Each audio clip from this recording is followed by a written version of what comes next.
My name is Marcos Dimas. Mucho gusto. I'm glad everybody came. And I'll talk a little bit about the exhibition.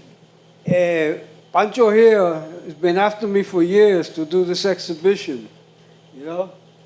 And we went online and we went on Google and whatever, and you Google Realidades, and nothing shows up.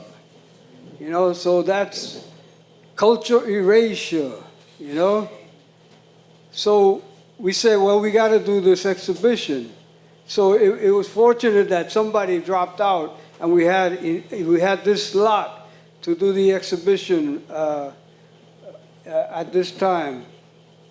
And that's the back story behind this. Of course, there's a few people here that were also part of it that are not. Hopefully, we could get their stories later on, like Blanca Vazquez, who was also with Realidades. But I'm going to start by introducing on my left Pancho Cintron.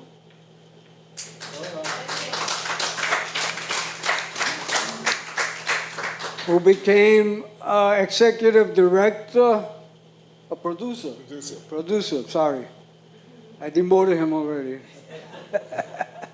Executive producer of Realidades. And then on my right, I got Esperanza Martel. Community activist, member of El Comité at that time. And was very influential in the demonstrations and all the activities that led to this becoming a reality, because this wasn't going to happen. And we'll talk about that. Then on my far right, we got Julio Rodriguez, community resident right here on 106th Street, and at that time, a member of the Puerto Rican workshop, El Taller Boricua, you know? And Julio was spearheaded a lot of the activities and demonstrations that led to this. So, I don't know, I think I'm going to ask everybody to sort of like give us a synopsis of their story.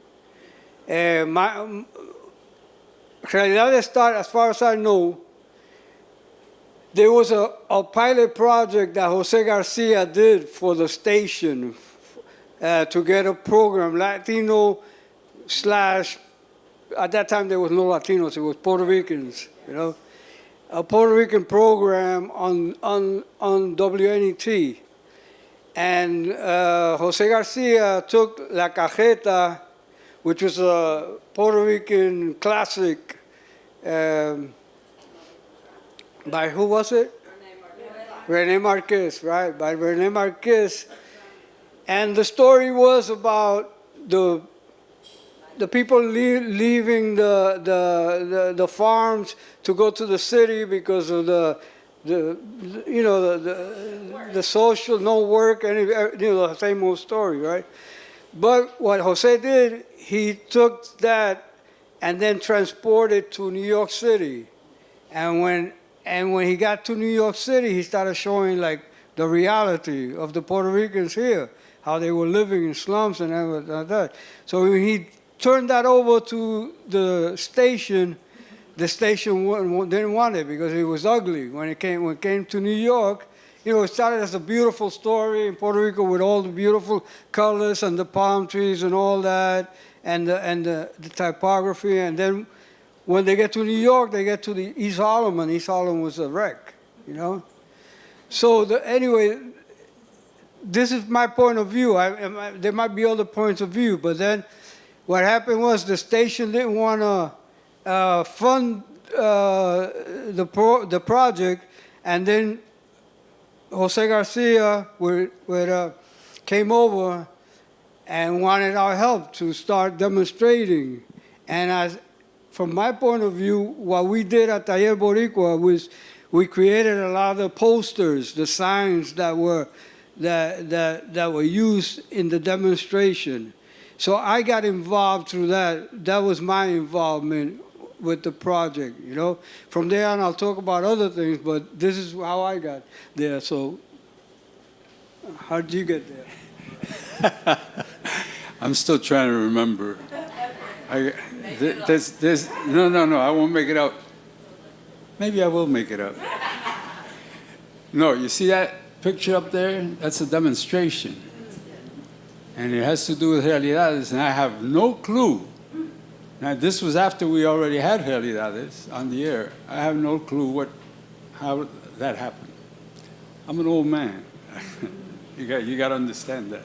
And it was a long time. I used to run an agency called the Community News Service. How I got there, I'll never know, because I didn't know the first thing about being a community news service. Except that we needed a community news service, and I got into an organization, and we said, listen, we need to have our people go out in the streets, do what they're supposed to do. They're supposed to be reporters, and report what is happening from the point of view of the people of New York City. So I had 3 Latinos that were on my staff. I was at the Community News Service. The rest of them were all either blacks, whites, Greeks, Italians. I don't know who they all were, but there were so many people. But somehow, for some reason, I had been running community agencies for several years. And because the offices of the Community News Service was on 125th Street, we had a community saying, well, you know, what are you doing about East Harlem? You're sitting right in the middle of it, and you don't do any stories about the community. They hired Jose Garcia. Marcos just mentioned who Jose Garcia was. They created a program called the 51st State, and the whole notion of it was that the city of New York was large enough both in population and in importance as to be a state rather than just a city. And by that same argument, Jose Garcia got a job as a reporter, and we said, you know, Jose Garcia can't be a single voice representing the total of the Puerto Rican community in the city of New York, because the ratio of Puerto Ricans and Latinos to the others have more representation in the community news, in the community that, or rather, in the work of the Community News Service servicing the city of New York. So anyway, I got a bunch of reporters, and I got to increase my staff to 4 or 5 people. I said, boy, this is great. So then we started really having the Community News Service having real impact on what was happening in the city, because the agency now not only had an executive director. They hired me because I wrote something once, and I don't remember what it is, because I just wanted to be a writer at that time. So they hired me because they knew I was a community organizer in the community, and I had run the poverty program, the quote poverty program, an agency called MEN, Massive Economic Neighborhood Development, here in El Barrio. So they said, well, look, let's hire this guy. Little did they know what they were getting into. Anyway, so now suddenly the Community News Service was really looking at the Latino community in New York. And because I was executive director of that news service, I made sure that every single report and issue in the city was getting covered by our reporters if nobody else did it.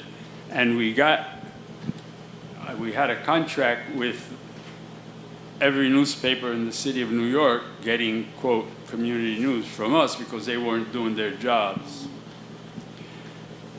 And so, if you look at that photograph up there, you'll find out a little of what happened, because at the time, I was the executive director of MEND, and we were having a demonstration like every week about every issue about anywhere in the city that was going on, and we were always out in the streets, myself included, because lots of times the people that came to work for me weren't the activists that I was. And I said, no, you can't work in this agency if you're not able to go out in the street when there's an issue going on. So I had half of my staff out in the street on every demonstration, and then I would join them. Anyway, that's sort of how all of this got started, because a guy named Jose Garcia came to work for me, as I was also, as I said, I had an organization out in the streets in El Barrio called MEND, and he was looking for a job, and I said, yeah, well, come on, you can do some work. And it turns out that he was a writer, and he wanted to do journalism, and I said, well, we'll create a journalism program, and you can run it.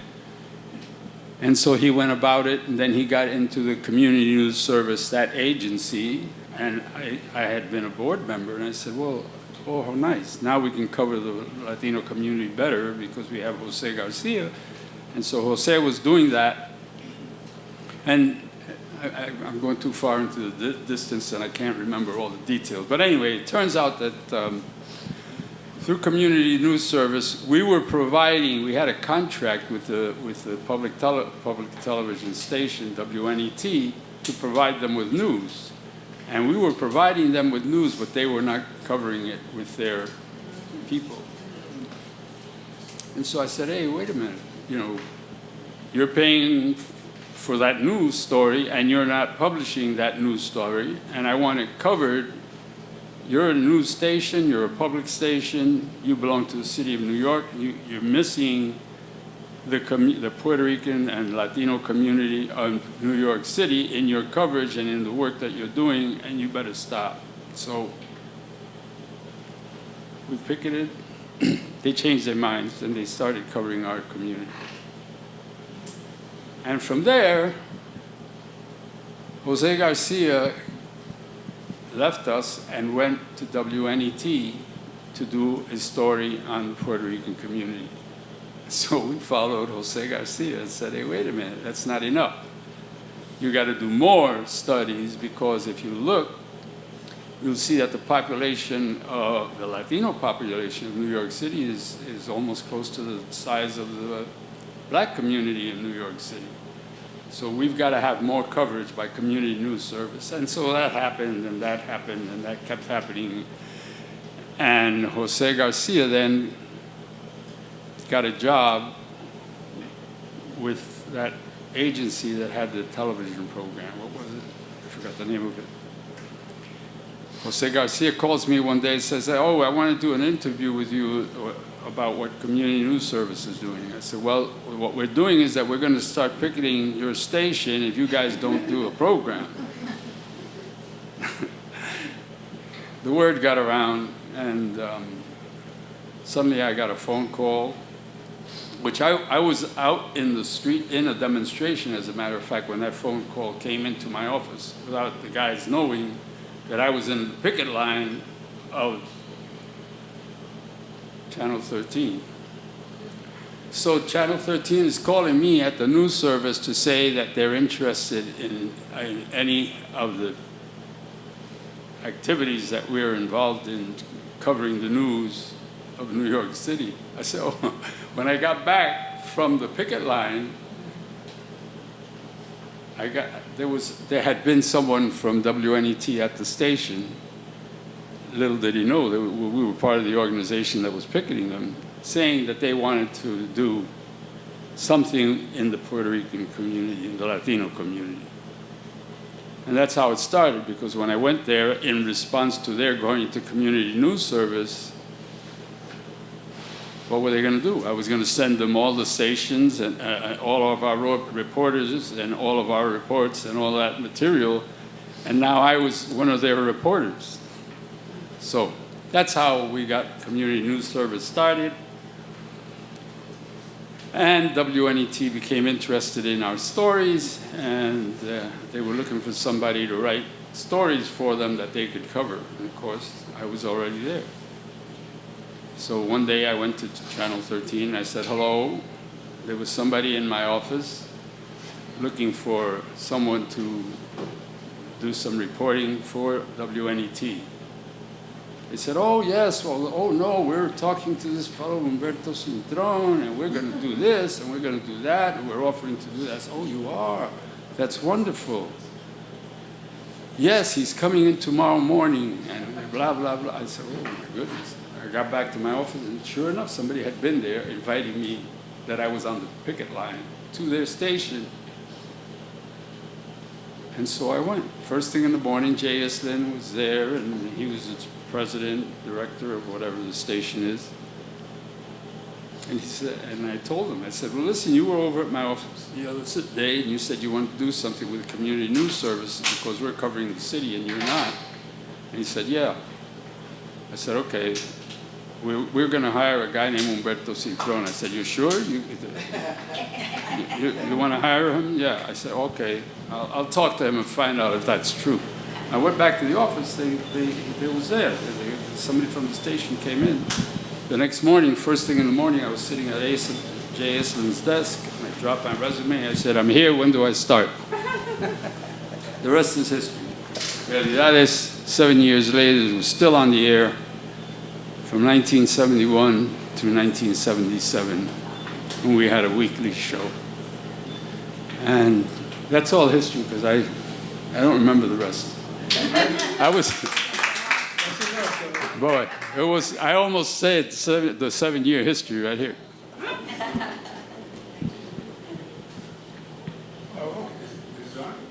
I don't know. Take this one. Okay. Well, that's the man.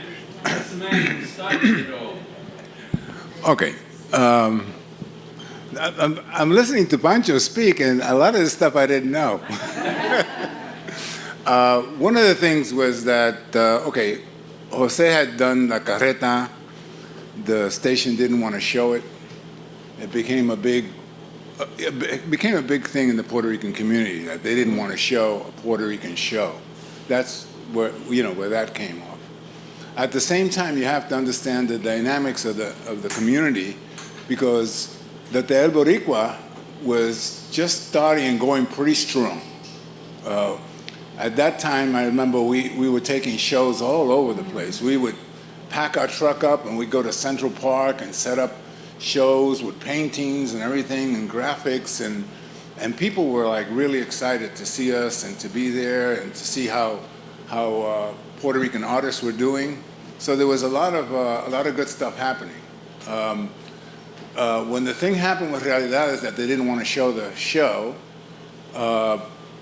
it got to the point where people wanted to go and picket the station. So that wasn't a problem, and it was quite a picket, because it seemed like every day we would picket, and there would be more and more people and more people, and one day we'd be in front of the station, the next day we'd be over by their studios where they had things. We had people like P.D. Thomas was there. You know, everybody was there. It was almost like a social event where everybody would come and kind of meet. But it was quite a demonstration. It was like people were not giving up on this. This was going to happen. The other dynamic that was happening that had a lot to do with this is that we were in the process of setting up an organization called the Puerto Rican Media Action and Educational Council, okay?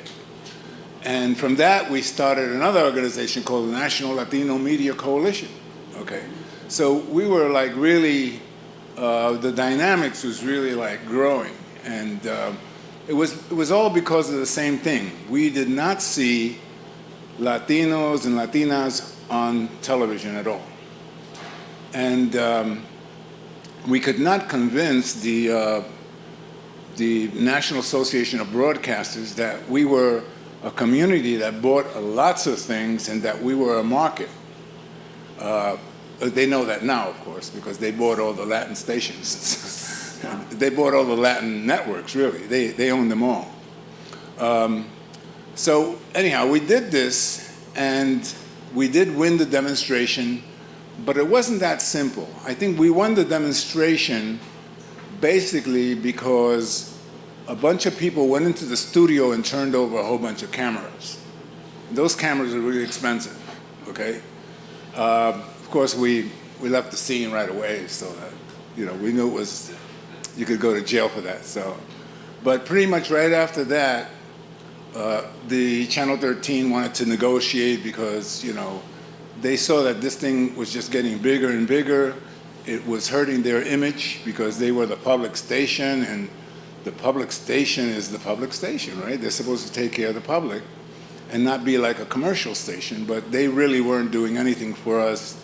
It was it was all very white programming, very, the whole station was like lily white pretty much. I think they had a black program there, but nothing to do with Latinos at all, or Latinas. So we finally got the show. I don't remember, I think they gave us, I'm coming up with a figure of $300,000 or something like that at the time. And we thought it was a great deal of money, but what the hell did we know about production or anything like that, But how people say you can't run something with a committee? That's the way the show was run, really, okay?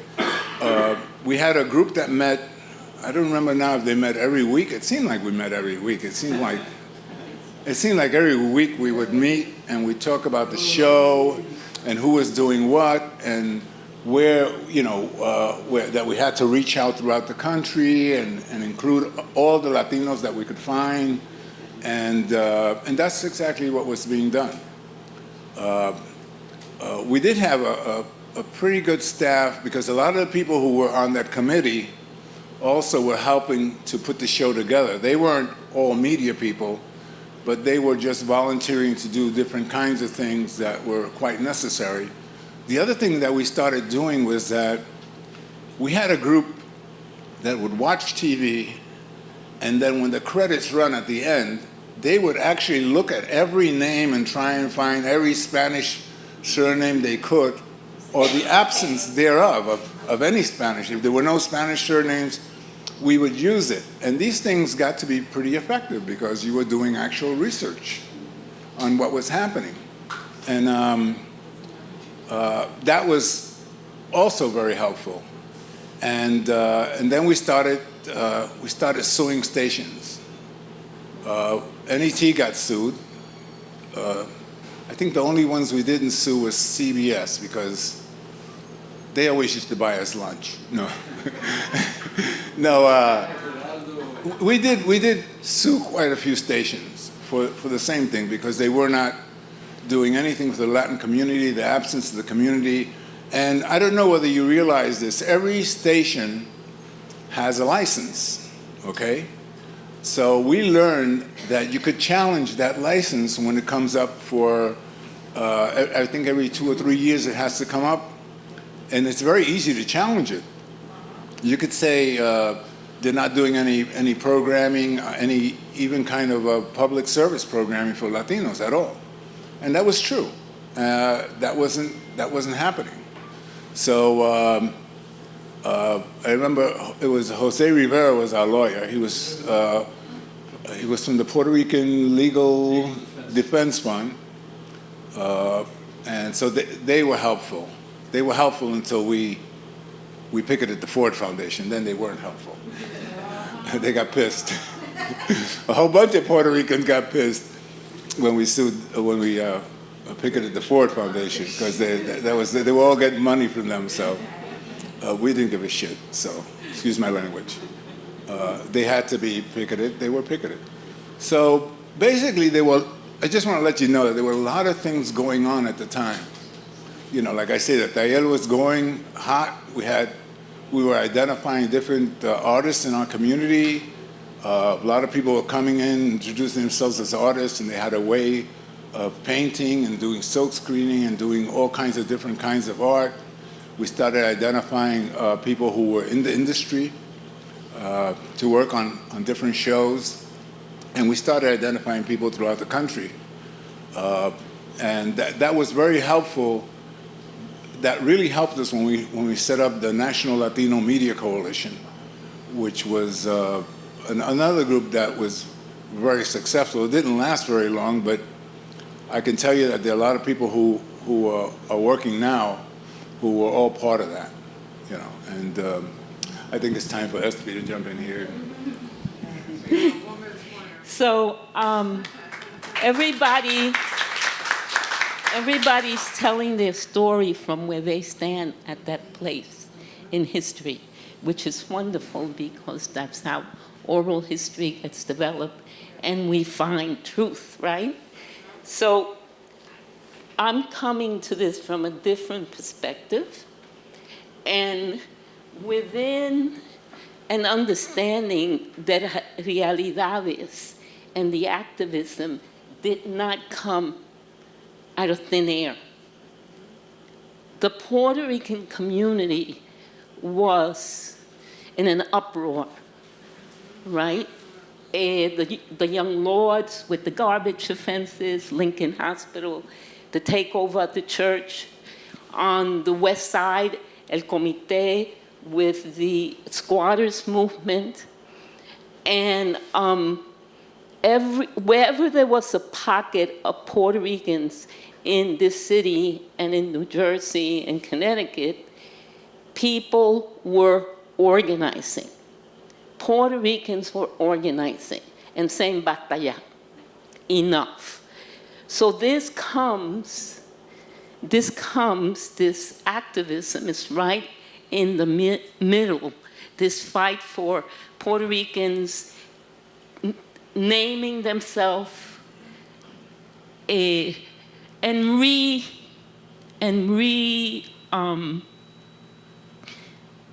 defining who we were, right? Defining who we were.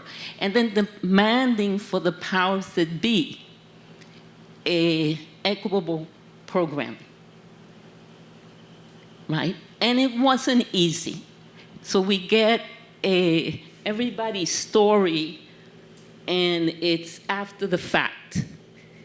But the organizing that it took to mobilize the Puerto Rican community, and I don't use the word Latino because it wasn't the Latin American community.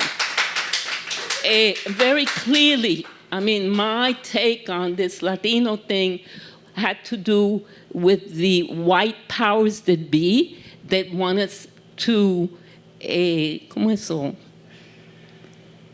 Mush us up. Marginalized. That's the word. Thank you. Classified. Yes. Or tag us. Yes. So that understand that that's where I'm coming from. Okay? So I was in a comité, at the time, a community-based, a socialist organization fighting for the independence of Puerto Rico. I was also part of Taller Boricua. In one of my many lives, I'm an artist. And I used to do sculpture classes for the children in the streets of East Harlem. We did wonderful work. And I was also part of I hope I get it right, el Comité Puertorriqueño Pro Preso, no, el Comité Nacional, yeah, el Comité Unido Pro Preso Político Puertorriqueño. It's a long name. Anyway, so when we saw the film on the Nationalist done by Jose Rivera before, at the end, right, he names 3 community groups, and in the middle it was the United Front Pro Puerto Rican Political Prisoners. So Jose was part of the fighting for the independence of Puerto Rico and for the freedom of our political prisoners, which was, this film that you saw was very important because we had since, let me get my date straight, since the arrest of Lolita, there was very little activism around the freedom of Puerto Rican political prisoners outside of Puerto Rico. So, and we, you know, and I say we because all the different Puerto Rican organizations who were part of the United Front later on got together to have a conference in St. Angel's Church, in where we had expected 500 people and 2,000 showed up, okay? And that's in 1972, March 1972. So I just want you to get the sense of the activism. And the organizing was being done on different levels. Inside the station, on a national level, and then there was the street level. And that's where I was organizing. I just had a very good friend, a comrade, and a brother from another mother, Federico Lora, who just passed. And he died 2 weeks ago. He's a year older than me, so he's 74. 74. So, and in Puerto Rico, a lawyer, a human rights activist, an unbelievable human being who was really moved from a feeling of love. And a visionary and a strategist. And Julio could talk more about Federico because he was one of the strategists behind how we were going to get Channel 13 to do what we wanted to do, okay? And there's a lot of folks that people will never hear about, and many of them came out of El Comité. We had this office at 88th Street. The major difference between us and the Lords is the average age was like 25 in El Comité. In the Lords, it was 16 or 17. So we were older, a lot of veterans from the Vietnam War, workers, union folks, with this vision of freeing our country and freeing our people. People like Julio Rodriguez, who ended up in Channel 13. People know Diana Caballero as an educator. Diana also comes out of El Comité and was part of organizing through el Frente Pro Preso Político Puertorriqueño. She, myself, and Maria Mena, we sat with the editor of Los Nacionalistas to make sure that politically it had the message that we wanted to have, okay? And of course, Blanca Vazquez and Lilian Jimenez, also members of the comité. So, El Comité as an org, and the other thing, and I think we gotta be honest, is that people saw this organizing as poverty pimps, right? This is the young people, right? I mean, Humberto was, I was, what, 25, so Humberto was maybe 35, 10 years older than me. So, right? Something like that. And I was a youngster. yeah, at 35 is a youngster, but I'm just saying the age difference. So, and people didn't see what this meant in the larger picture. And they didn't see the resources. So even though we were doing all these meetings and organizing and breaking our butts, okay, not sleeping, it was not seen as this is for the community, okay? Only in a small group, you know.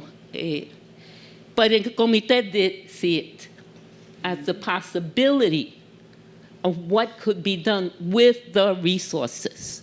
And that's important. I want to share my time, and I know, yo dije, yo soy una vieja, yo puedo hacer lo que quiera.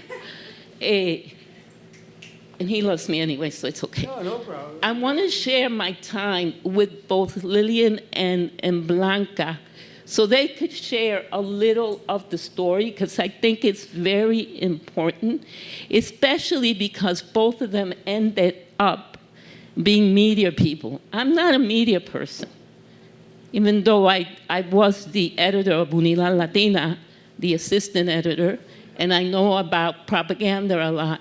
But I want, if you would say, just short, a few words. Come.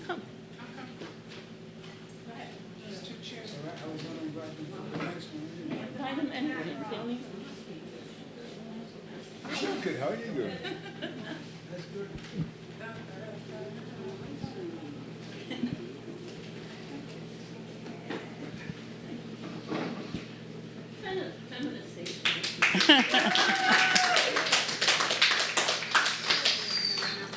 All righty, Blanca Vazquez. When SB asked me to say something, I realized actually how there was a direct line between, I met Humbert Cintron at a demonstration. I don't remember which, there were so many in those days. And he invited me to meetings of the Puerto Rican Media Action and Education Council, which is a real mouthful, right?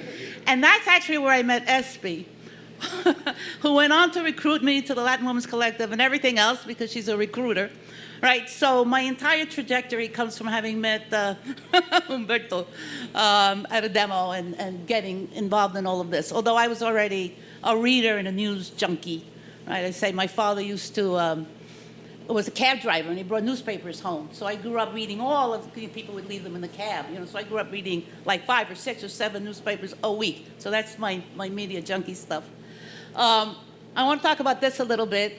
These articles here come from the first 2 issues of, 2 early issues of the Central Journal, which focused on media and our media history. And it tells the story of Realidades, right? It from the participants, right, perspective. And in some ways, the Central Journal, this is like Realidades in print, right? From visual media to print media. And I want to say a little bit about this article by Richie Perez, right? Which is called From Assimilation to Annihilation. These articles are available online at centropr.org. I hope they're still available online. This article, which documents, because the other issue was how we're represented, right? The narratives, right? We were a problem population. This is everybody. We were the culture of poverty. This was the entire story, right? We were born into poverty and we passed that poverty on culturally, and that's why we never got anywhere. So Realidades, right, and Central Journal, and everything else we produce was about a counter-narrative, right? It was about, that's not the story. Here's our story. Here's our experience. Here's what it means to be working class. Here's what it means to be working class people of color. Here's what it means to be working class people of color from a colonial state, right? So we're still, colonized people of color. So we never got to tell our own stories. And that's what's so critical about Realidades and about everything else we began to produce. I do want to say something about Richie. Richie Perez, right? Kind of this really crucial person. Richie was, at this point, we were doing the police cases, right? We were already, National Congress of Puerto Rican Rights had a justice committee that worked on the police cases. Richie understood media and how important media images were.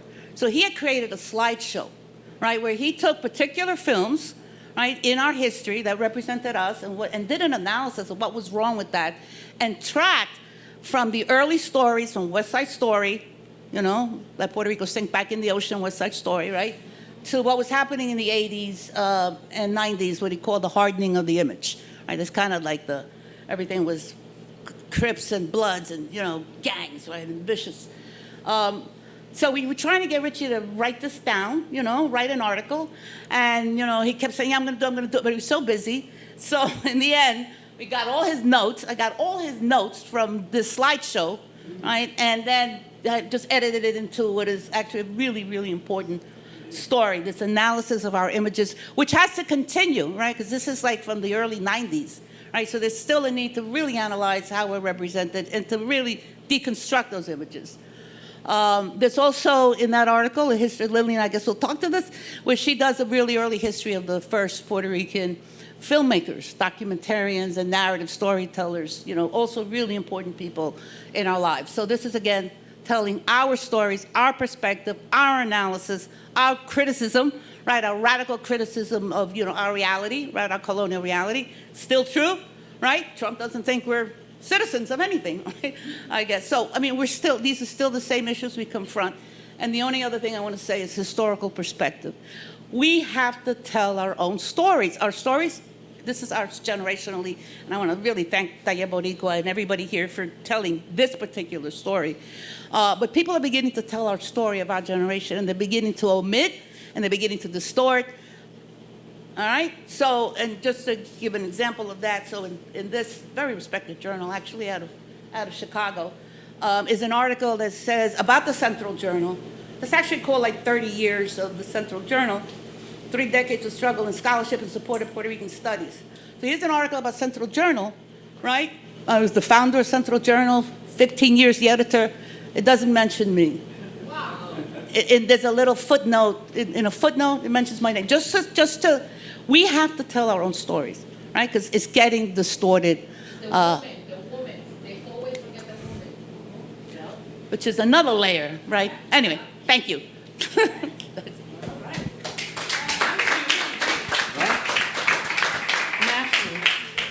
What? So I'm going to be really, really, really brief. So I'm really glad that SB talked about the sort of more the context within which all of this was happening, the political reality of our situation. Richie was actually provoked into creating this slideshow because of Fort Apache, the film Fort Apache. And so there were some of us who were activists at the time, worked with Richie. I remember we used to meet at Lincoln Hospital, and we did a big demonstration in the South Bronx, and SB and I happened to live together, and not me, because I don't have an artistic bone in my body for manual things. SB created an effigy of Paul Newman, and we actually carried the effigy of Paul Newman down Southern Boulevard. And so Richie became a film critic because that film was so horrifically racist. I want to talk a little bit about 1968, the Kerner Commission. As I was sitting there, I thought, wait a minute, there was the Kerner Commission. The Kerner Commission said that part of the reason why people were rioting was that there was no representation of them on television. And the representations that existed were so negative that people were like, but that's not us, right? So I remember when Fort Apache came out, I talked to the producer and I said to him, do you have shots of people taking the bus 55 on 3rd Avenue going to work in the factories? And he was like, what's bus 55 and where in the South Bronx? And I was like, you don't know anything about our community. You shouldn't be making a film about our community. So it was really important that we look at the Kerner Commission, because Kerner Commission was really what compelled a lot of the public television stations and the commercial television stations, besides the lawsuits, to really start to look at diversity, this issue of diversity. It wasn't anti-racist. It was always about diversity. So there were lots of activities that were happening simultaneous to the creation of Realidades. So I knew about Realidades, but I was part of the independent film and video community. And so we were really looking at how do we tell our stories in ways that are not necessarily the traditional ways of doing that. And so, Humberto mentioned the 51st State. So I did a lot of media advocacy with Jack Willis, who was the producer of 51st State. So there were a lot of interlocking connections in this whole sort of like, brewing, a pot that was brewing of independent and public television activities. And a lot of it was connected to a lot of the political organizations. So I was a writer at my student newspaper. I was a terrible writer, but they made me a writer. And I became the editor of the school newspaper. I was a terrible editor, but it was all political. And then I decided I was going to go into media. And my first job was at Young Filmmakers Foundation. And so, I knew about what was happening with Realidades this and was really on the sidelines because I was busy working with independent producers. And so Jose, who's in the back there videotaping, was in one of the training programs that I ran, a bilingual training program, which I tried to make trilingual because we were so close to Chinatown. So we created this in order to get more people. And what was so important about what Realidades did was that they connected, the Puerto Ricans connected with the Chicanos. And later on, lo and behold, as I'm doing media advocacy, who am I connecting with? Who am I organizing with? It's with Jesus Trevino and company from out in LA because that connection had already been made. So Realidades played an incredibly important role in the representation of Puerto Ricans because it had such wide dissemination. And many of us got involved for our own reasons, but really because of what Blanca says. We wanted to tell our own stories because what we saw on television had no bearing, absolutely no bearing on our lives. So our lives were difficult, but they were rapturous and they were joyous, and we had celebrations, and we loved each other, and we took care of each other, and we fought with each other, but we learned our values from our parents, who learned them in Puerto Rico and institutionalized them here through us.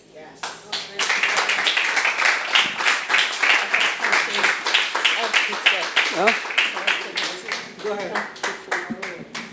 You know, one of the things that I think I'm living in a time warp, okay? Because a lot of the people, like Federico, I didn't know that he passed away, for example. But I can tell you, like, back in the 60s, I was going to my class at a community college in Brooklyn, and Federico had just gotten out of the Marines, and we both wind up in these classes together, you know. So that's kind of how I met him, you know, just very briefly.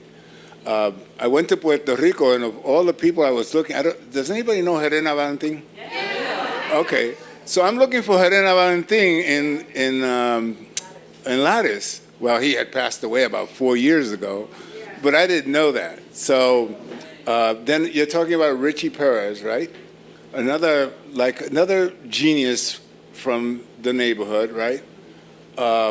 Who had passed away.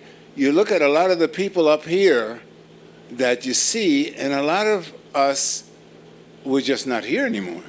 So this is what's happening. This might be one of the very important things that we have to pass on, is that our time, although we don't want to say that, is coming to an end, right? And we got to tell these stories, and we got to let people know what's happening, and we got to especially let the young folks know so they could pass it on, so that they won't think that we were just a bunch of passive people just sitting around in our rocking chairs hoping for the world to change, and we were not the Ay Bendito crowd. We were doing a lot of other things, but I would like to ask you to talk about Sullivan, the JCs. oh, okay, The riots in El Barrio, okay. and the whole situation with the black actors and the Okay, so before the Young Lords, before the Tayed, before any of that stuff, we had a junior chamber of commerce, if you can buy this, in East Harlem, okay? It was the East Harlem JCs. And we had an office, 1699 Lexington Avenue, which is between 106 and 107th Street. And party. Oh, absolutely. No. So that organization did a whole bunch of stuff. It was very political. I mean, political Democrat, Republican type of politics. They were always running somebody for office or doing something like that. But we were also doing rent strikes. We were involved in the poverty program. We were doing all kinds of community organizing, stuff like that. And I remember when the Young Lords came into town, because I don't know where they learned that from, but anytime the garbage piled up in our neighborhood, the way we would get rid of it is that we would pile it all up in the middle of the street and set it on fire. And then the fire department would come, give us dirty looks, they would put the fire out, and then the sanitation truck would come and pick up the garbage.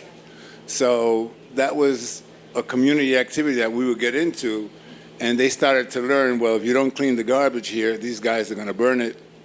And so we always kept, 106th Street was always very clean and neat and all this other stuff, because it's right here, I'm talking about between Lexington and Park. The Young Lords came after, and I remember watching one of the Young Lords come, and he was going to empty one of our garbage cans. I said, "What the hell are you doing?" We got into a little confrontation, but that was their strategy. They were doing that so that they would get better sanitary conditions in the neighborhood. And they continued to do it. It was very effective. We didn't let them do it in our block, though. but that was quite interesting. That's all I can remember. And also, talk about Dilcia. Oh. Dilcia got into media. Oh, okay. That was okay. Dilcia Pagan, right? You guys is pretty young here, right? There used to be a show on TV that used to come on Sundays called The Children's Hour, and it used to be sponsored by I think like Kraft or somebody like that. The host was a guy named Ed Hurley, and one of the stars of the show was Dilcia, and she would come out and she would dance and stuff like that. So she was always an artist, and she was always a ham anyhow. She would be like, that was Dilcia. So she was always in the middle of stuff, and I was always sad that she did so many years in jail for what happened, but yeah, for being Dilcia. But God bless her, and I'm glad she's helping. Okay. Can I? Yeah, go ahead. Okay. So when I was preparing for this, I was thinking about, so what are the lessons learned from the work that was done in Realidades, right? Because we're facing the same situation. Bobby Sanabria is great and wonderful, but to redo West Side Story without a political commentary, it's ridiculous, right? And that's what we're facing right now. The worst part of being oppressed and colonialized people is that it gets to the point where the master doesn't have to do shit because we do it ourselves. We self-destruct. And earlier, Michael said about erasure. We are a people that are being erased. And we know what happened after Maria, right?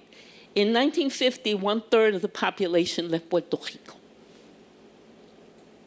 Or was it 1/4? You remember? Anyway, and here we are in the same place for the same reasons. But it was more people that left, and it's the young people who leave. And the island today, there was this program to gringolize Puerto Rico forever and a day, and even more so right now. And we've had many victories, partial victories. I mean, we freed our political prisoners. And it was us as a people who freed them, nobody else. It was Puerto Rican freeing Puerto Ricans, right? And the few allies who cared, very few. And we have had many victories. Look, if you look at housing in East Harlem, right? The legacy of Yolanda Sanchez continues. affordable housing for originally Puerto Ricans. Now you go and find some Puerto Ricans. Find a Puerto Rican restaurant in East Harlem. Okay? We're being erased, systematically erased. So what are the lessons? I mean, that's my question, right? What are the lessons? What legacy are we passing on outside that Humberto have saved a few of the videos, which should have been digitalized a long time ago, right? And la lucha continúa. The struggle continues. And we're dying. We've been dying, and we're dying some more. You know, Pedro Petri's poem is more relevant today than ever. Okay? So that's my question. Toma.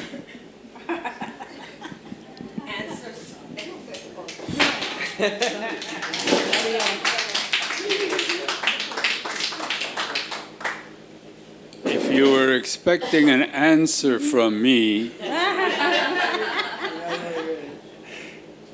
don't.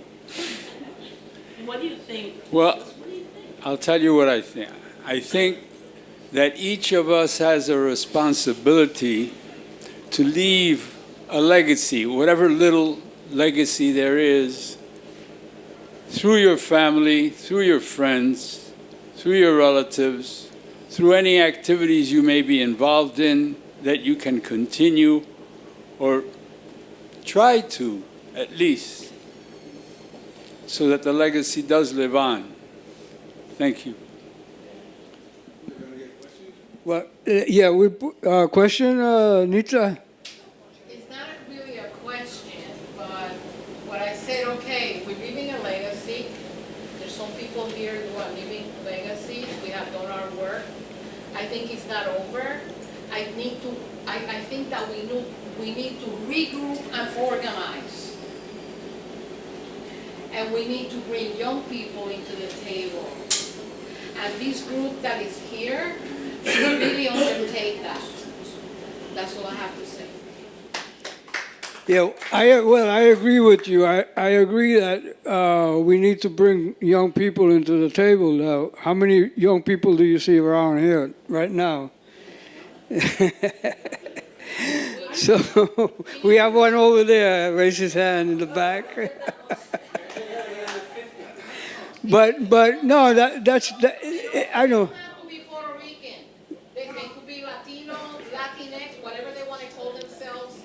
But what I'm saying is that our job is not really done until it's done. I think it's a very I think it's a strong point of view that we have to carry the legacy, and well, anyway, that's what this show is about. Trying to promote the legacy. Now, this is one example. How do we, spread that out throughout? To different organizations and wherever it might be. But definitely we need to revisit our history and put it out there, whichever way it is, whether it's a little pamphlet or something, because this has to keep going, or else, it's gonna disappear. And it's been disappearing. And I remember when we got to Realidades, what made that function was also that people were also able to learn the craft. People like Julio Ortiz stayed working after everybody left. But it was a lot of people. Raquel Ortiz went on to produce in Boston and all that, and Mercedes Savio and a whole group of people that went through that experience went on, and so that was, I think that was one of the richest fruits that came out of that people were able to go to school, learn, and then go into the program, into Realidades, and produce. You know what I mean? There was a turnover. It wasn't just an action that went and then the action fell apart. The action generated itself by people going through the training programs and propagating and so anyway, so I don't know. So it's something to think about. How we're gonna move it on to the next millennium. I've had the privilege, and it's really been a privilege, to teach as an adjunct at CUNY for the last now 16 years in media studies. And I must say, I'm a lot more hopeful for the country, because every year I see students come in with a much higher level of consciousness and with questions. And the thing that we need to do is actually create a lot more curriculum. We need to be, all of this experience and knowledge and, needs to be in the curriculum. Needs to be part of the materials, the oral histories. I mean, we actually have tons of oral histories, right? Sitting at the Centro, by the way, which is material, to produce, and to write and to, so I think we have to dedicate, because that's, I tell you, they are hungry for it. Students are absorbing it like water in the desert because they're ready. I mean, they really are ready, in a way that they weren't ready 5 years ago or 8 years ago. I mean, things are shifting, I think the contradictions are so sharp, that it's that you can't deny it, you can't, any longer tell yourself that somehow we're getting to the American dream. I think kind of the gig is up, right? So, so that's what I would say. We have to be into the schools from, elementary school on up. We have to be pouring all of this into curriculum. It's coming. So it's funny, Blanca, I was going to say something like, Blanca's teaching, and she's been teaching for a real long time, and she's been teaching critical analysis for a long time. But I want to talk about, there's collective, so I think you're talking about like a collective action, and then I think there's also individual action. So I also know that Esperanza has been teaching critical analysis and a pedagogy, a liberation pedagogy of the oppressed. How do you teach people how to be activists? How do you teach people to have critical analysis? And I've been a part of that as a participant, so I know about these workshops. So I think everybody in their own way, there's collective action and then there's individual action. So I live up in Rockland, right? Por la venta del carajo. And so I've been working in Rockland for a long, long time, and most recently around immigration issues. So I'm using my privilege as a citizen, right? Which, wow, great, we're such great citizens, second-class citizens, but it's better than people who don't have citizenship. And so we're doing a lot of organizing about know your rights, making sure that immigrants can get licenses. So that green light campaign, a lot of us worked on that green light campaign. So I think that a lot of the lessons that we learned out of the organizing, whether it was organizing for Realidades, which is about representation, or organizing in our communities, which is also about representation, but it's also about how do you change the structural realities that kept us trapped in poverty, right? Because it's not because our choices were to be there, it was because it was a structural reality. So I think we have to think about what are the lessons that we learned as activists that we now employ in all of the different places that we operate. I worked at a place called Hudson Health Plan, which I loved. I left media and I went to work in health care. It was a Medicaid government program for poor people, mostly immigrants. And what I did was I developed local leadership. I thought my job isn't just to get people, to become members of this health plan. I have 65 people here spread out throughout the Hudson Valley. My job is to make local leaders. And so that's what I did. I started to train them to be local leaders. So they would go into their churches and they would become active in their churches. They would become more effective organizers in their churches, really to try to instill some humanistic and democratic principles of operation, right? Not some conceptual stuff. How do you make it work in the reality? on a day-to-day. And I have to say that I see some of those people now when I'm working all over the Hudson Valley, and they'll say, I still remember those, workshops you used to do, or the trainings, or this, and I'm using them with people, and now I'm training people. That's the legacy, is that we take what we learned from those political organizations, and we employ them every single place where we're at. It doesn't have to be a place where there's massive organizing going on. It means that we're training people how to be more human.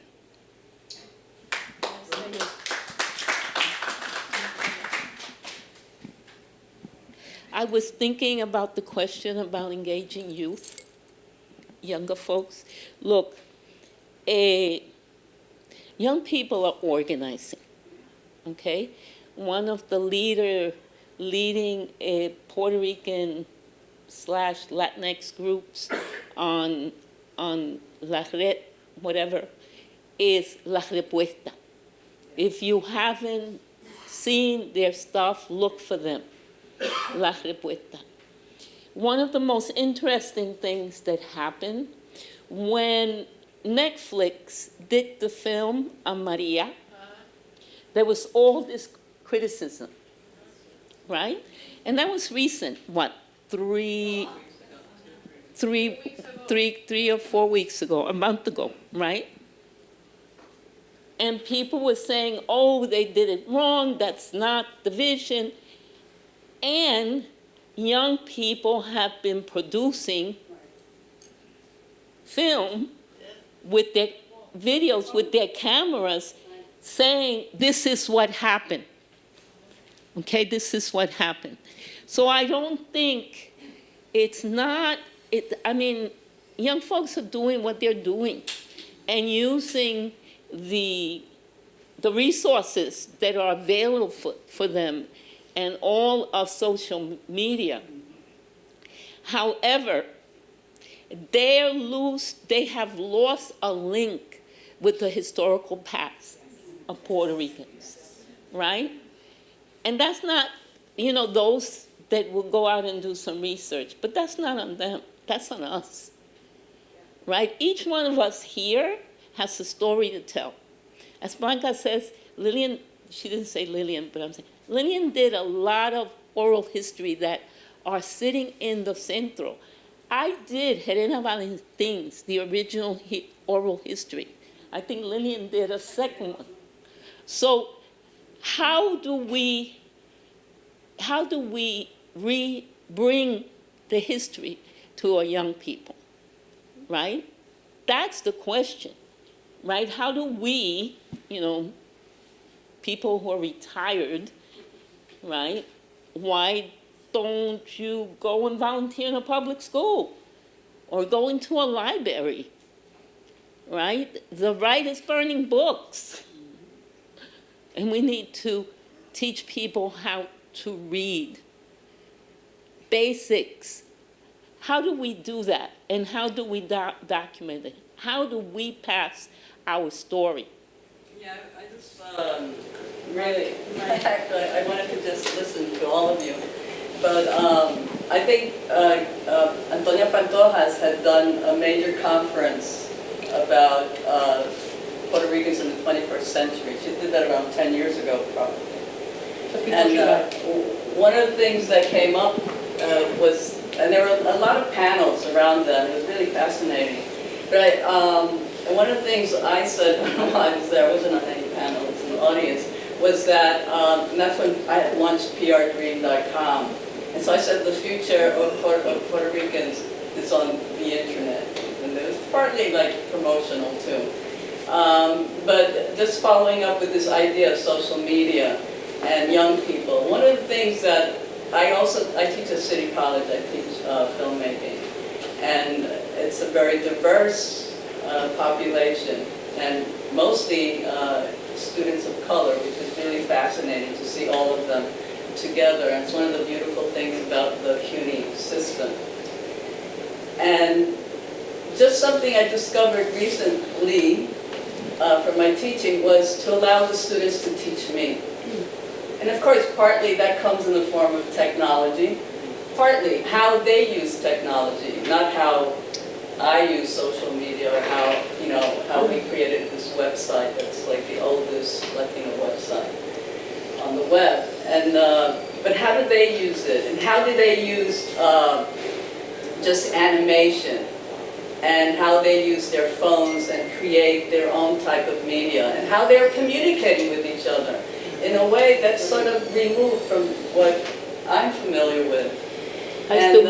So I think it's partly to really look at and enter a dialogue, not so much from the top down, and how, my wisdom I'm going to share.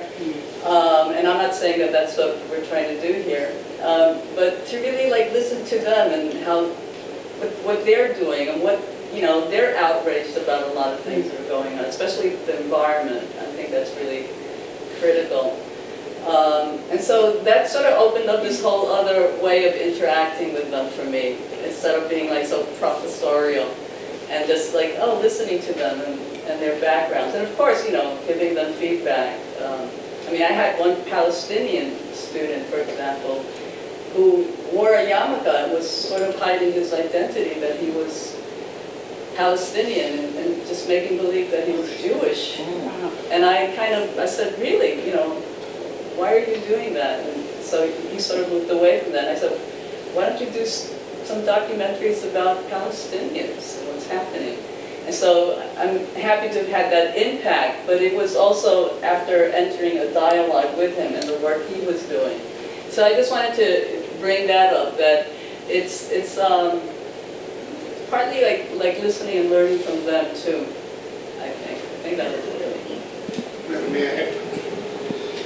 Can I say something? I need a mic. What concerns me, and I appreciate the dialogue in the panel, I'm impressed, I'm touched, and these legacies are so important. We each represent our own set of legacies, histories. Where are they archived? How can they be accessed? And who knows where they are? None of our histories, few people know how to get to them. Well, I've started to archive Enfocal's permanent collection. Largely because I got a phone call and it said, you have a history of Enfocal. I can't find it. How do we preserve that memory so that when people want to know who we are because of who we were, and how do we find out who we were to share it with future generations? Well, you gotta start an archive. Well, there is an archive. Yeah. You're gonna have one and start one. Along with what Essie said, with what Judy said, and what Bill just said, there's a lot of information there archived. And I think you said there's a link, there's a missing link, that while we need to listen to the young people, I think it's also very important that the young people get a history from whence we came from, so that if they're going to battle for something, they have their own little battles, but they have a better understanding of what occurred to get them where they are now. So it's great that that archive exists, but ahí está. It's a way, is that my question then would, how do we then bring that out so that the people can learn that this information exists? Okay, let me just say about archives. Look, the Centro of Puerto Rican Studies has my papers. I had to clean my house. That's the only reason they have it. Okay? Now, and the papers of many, many activists. Have Richie. And a reactionary director. Okay? Reactionary. The guy, the last thing he's going to do is put Richie's papers out and promote it and do all that kind of stuff. Last year, I was interviewed by an oral historian at the Center. I said, at the Center for Puerto Rican Studies, I'm saying this publicly because I wish I get challenged, right? And I said to the young man, wonderful young man, so how did I get chosen for this oral history? Right? Because I know the director very well. Come mierda reaccionario. Anyway, sellout, anti-women. I could go on and on. Sexist pig. Yes, keep on. And You don't like it? let me finish. And I said, how did I get? He said, well, there was a list that was put together of 100 Puerto Ricans, and somebody nominated you. Enough people nominated you that you're getting an oral history. However, you on the bottom of the list, right? And I'm known, I'm an underground legend among young people in New York City. That's what they tell me. So he saw my name, and he said, I want to interview her. And that's how I got an interview, okay? If you go to the Centro webpage, you will see my interview. If you go to access my papers, you could access some of them. The rest of them, like everybody else's paper, are in a warehouse, okay, and have not been processed. And the reason is because there is no money. But there's money for some things and not money for others. So that is like reclaiming at Centro de Puerto Rican Studies. You know, I get pissed because I was one of the young people that fought for that place, right? That fought for that place, right? And we have minimal access. It's not a lending library. It's not a learning library. If you don't have an ID, you can't get into the Centro, right? Etc. So how do you reclaim a space? Some people are trying to get him fired. I think that's great. You know, we made a mistake. The Tannenbaum Library at NYU, the Tannenbaum, yeah, anyway, at NYU has people's stories and histories of activism, of organizing in New York City. The Schomburg, we have more access in the Schomburg than we do in the Center for Puerto Rican Studies, okay? So it's identifying, and there are some local libraries, right? There are some local libraries, like the library here, donde estaba, see, you know, who, Aguilar, Pura Aguilar, who is holding, yes, who's holding our story. And in the Bronx también, you know, and in Los Sures también, and anyway, for those that don't know, what I teach is community organizing and development. So this is why I know these things. So, because I send my students to these places, right? But that is, who's going to take it on is the question, right? Do we have the time and energy? I mean, people writing their books and doing this and what have you. But it's a way forward. It is a way forward, you know? The issue about universities is that Puerto Ricans are not getting to the universities. If our people are graduating 8th grade, that's a lot. Most of our people are in jail, So that my class, if I get one Puerto Rican, it's too many, okay? Everybody but Puerto Ricans. And I've been teaching the same class in different universities for over 30 years. So know that the university is not the answer. The community is the answer. How do we get to small community groups who are working with our kids, right? And how, I don't know if many of you went to an exhibit at Casita Maria in the Bronx, where they did a whole thing on Puerto Rican women activists. It was wonderful, right? So how do we get more of that happening?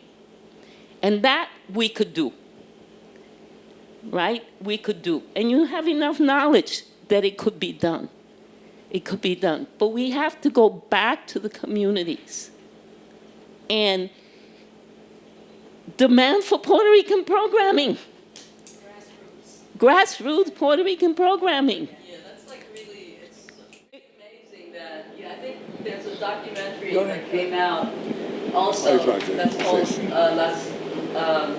Después de María, Las Dos Orillas. Oh, yes. Sonia Fritz. It's a longer documentary than the one that was on Netflix. The Netflix documentary is only a half hour. And Sonia's documentary is about an hour and 15 minutes, something like that. And it's a wonderful documentary showing what Puerto Ricans on the island have been doing on their own, apart from the government, waiting. Forget it. Like they're just like proactive, helping themselves and helping, their neighbors, stuff like that. The other part of it is that Orlando has developed as this whole center for Puerto Ricans. And so a lot of Puerto Ricans migrated. They're not coming to New York. A lot of them are going to Central Florida and to Orlando. So Orlando's become this big hub for Puerto Ricans. The new diaspora is there. And she highlights a lot of things that Puerto Ricans there are doing to help the island in terms of like commerce. Like there's like this big shopping center, this Puerto Rican guy set up.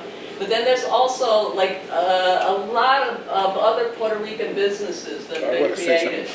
So I think, am I not speaking loud enough? No, it's because of the audio, that thing. Oh. For the video. For the video. Oh, sorry. So, I think there's a lot of stuff happening in Orlando, and actually I plan to go down there and see what's going on, because it seems like the community there is really expanding, and it's becoming like a major center for the Puerto Rican diaspora of another generation. So I think it's important to point that out.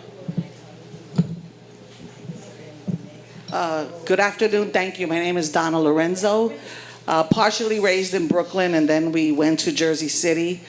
I was 11 years old when Realidades came out. And let me tell you, I was always this little girl that looked, as you said, for the credits. Where do I see myself in this? Although Donna Lorenzo, 2 Italian names, yes, I'm Puerto Rican. But when Realidades came out, I would watch it every week because I was starving for someone that looked like me to tell my stories and of my people. So I used to watch it. It is so funny because the other day somebody posted on Facebook, Like It Is by Gil Noble. And I said, damn, whatever happened to Realidades? And I Googled, y perdona, pero ni un carajo on Realidades. And when I saw on Facebook that this activity popped up, I wanted to be here because I owe my journalism degree that I got from Rutgers from Realidades because I wanted to be a reporter like you guys. But that did not come about because of the sexism and racism in media. And then when you go to Spanish media, the sexism there, we have to deal with male supremacy in Latino media. So, but I want to tell you a quick story, what's happening in Newark. We are archiving. I'm part of the Hispanic Research Information Center that's out of the Newark Public Library. And we have an archive there that was started by Dr. Wagenheim, Gloria Jimenez Wagenheim, tenured and professor emeritus from Rutgers University. She started this. It started out con la Sala Boricua, or la Sala Puertorriqueña que diga, and we have managed to archive most of the Latino history in the state. It first started out with Puerto Rican because we were the ones that always made the breakthrough. And then we started documenting other communities.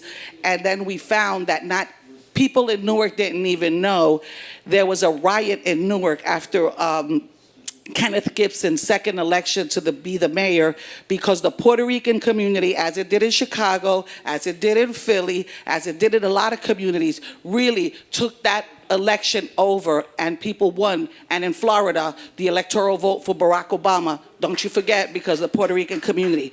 But anyway, the bottom line is that we document these stories because our youth need to know about them. So that's happening over in Jersey. You should come and check us out of the Newark Public Library, Hispanic Research Information Center. And to get back, there was a riot in Newark that was stuffed under.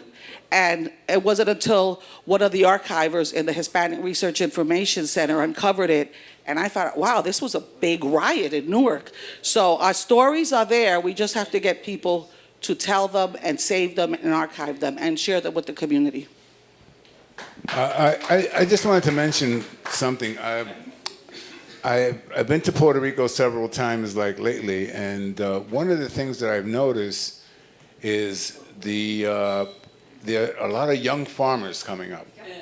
Puerto Rico is really starting to grow its own food, and I think that Maria helped this happen more, but I was there before that, and these young farmers have been there working on that and growing healthy food. They're not growing junk, okay?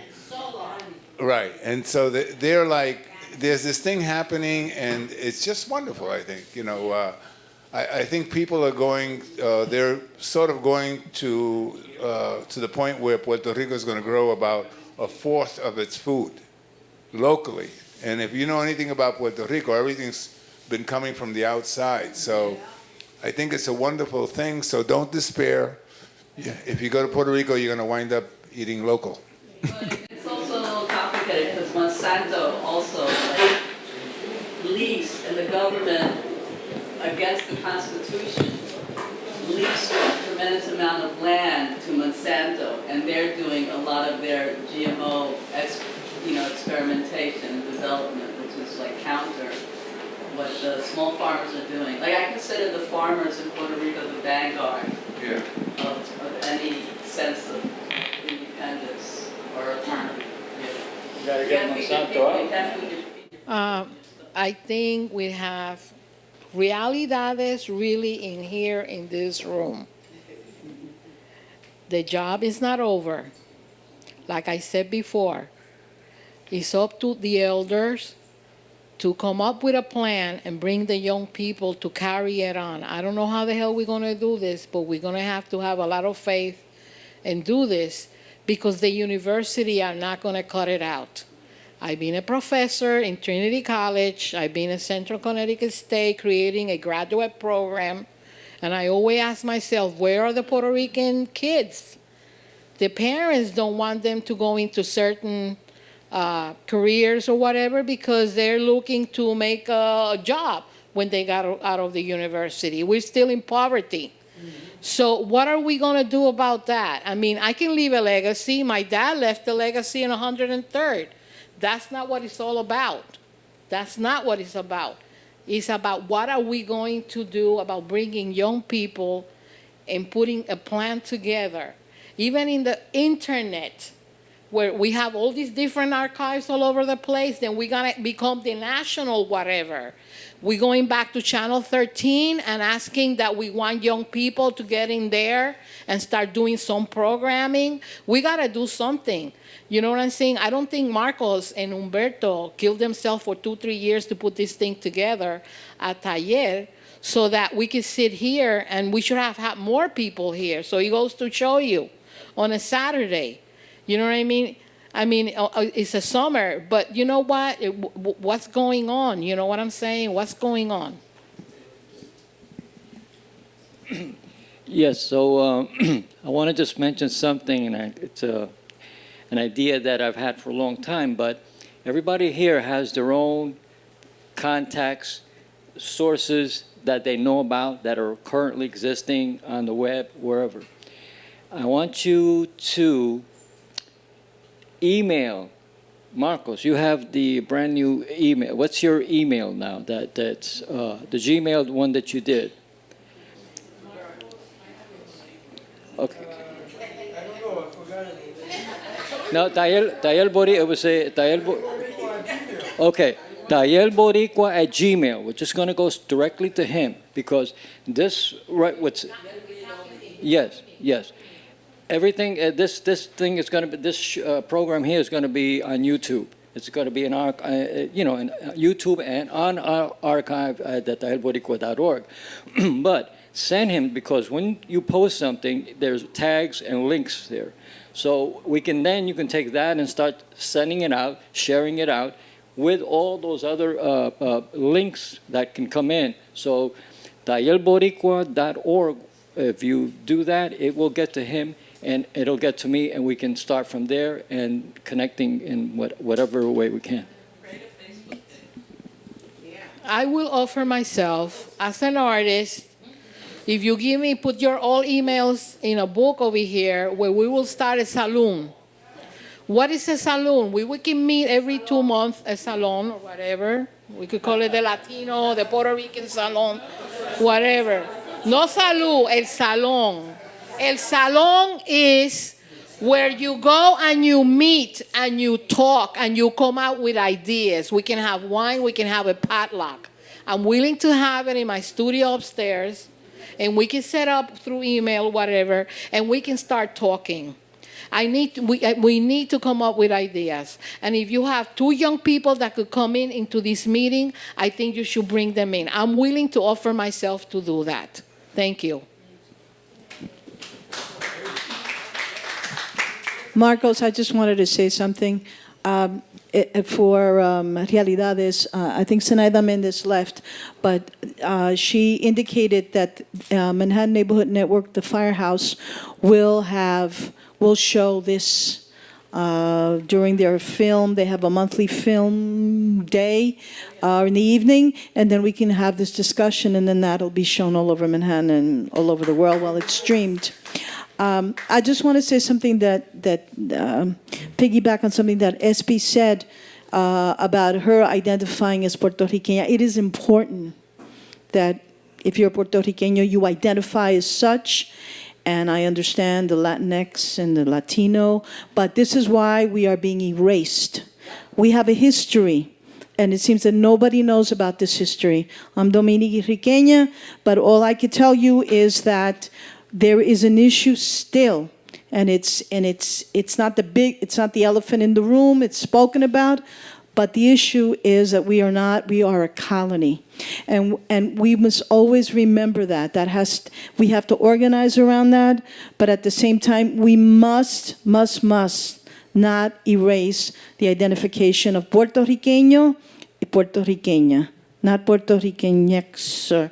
Puerto Riqueño, Puerto Riqueña. It's the same way that the Mexicans who came to the United States for centuries, centuries, and there was a Chicano history, and they have a struggle, and we have a struggle here, and our people have a struggle on the island. Thank you.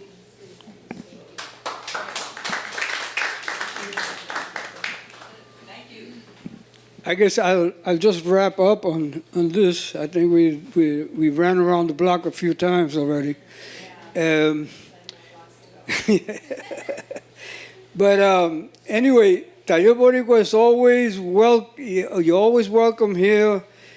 Like Nitza was saying, you want a salon, we could have it here. We have 3 galleries that we could use for organizing, for education purposes. That's our main mission.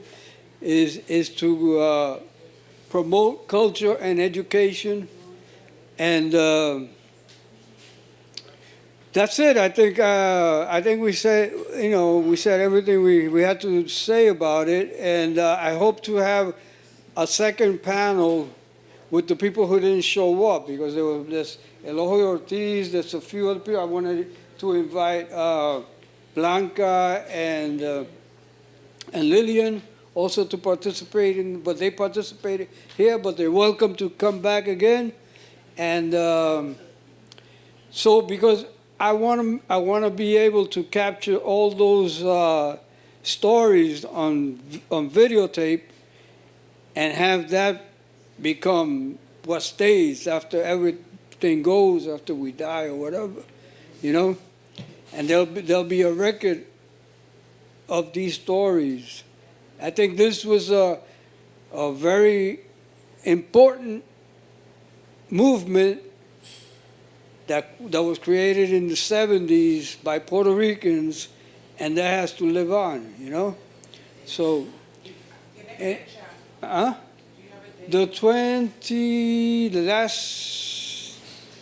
this exhibition is extended to August 4th or August 2nd, which is the first Saturday of August. So the weekend before that, the Saturday before that, the last Saturday in July.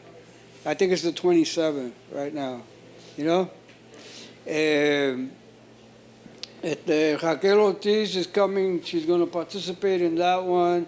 I'm going to try to get, anyway, Elohio and Maxi Colon, whose photographs are shown here. These are all his photographs that were taken between 1971 and 1977. He also has photographs in the other room. And that gallery over there, we're featuring the archives of the Taller Boricua, the posters that were done between 1971 and 1977, which relate to the program and relate to all the activities that we were participating in during that period of time. And then there's another gallery over there which has more information. So if you got time, just do the rounds. So that's it. I don't know if anybody. Hello. No, goodbye. Oh, goodbye. I want to really, really thank Humberto and Marcos for putting this together. And it's really, really important. And Lilian and Blanca, for last night I called them and I said, you got to come and you have to share. So I thank you all for being impossible. And la lucha continúa. You know, let's keep working it. Oh. Last words? Oh, is this last words? Yes. Oh, good, Blanca. No, I've said it. Oh, okay.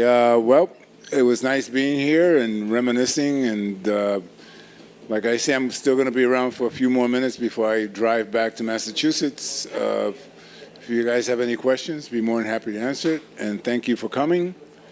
And the struggle keeps on. Like also, I guess it's just going to be a whole life of struggling, right?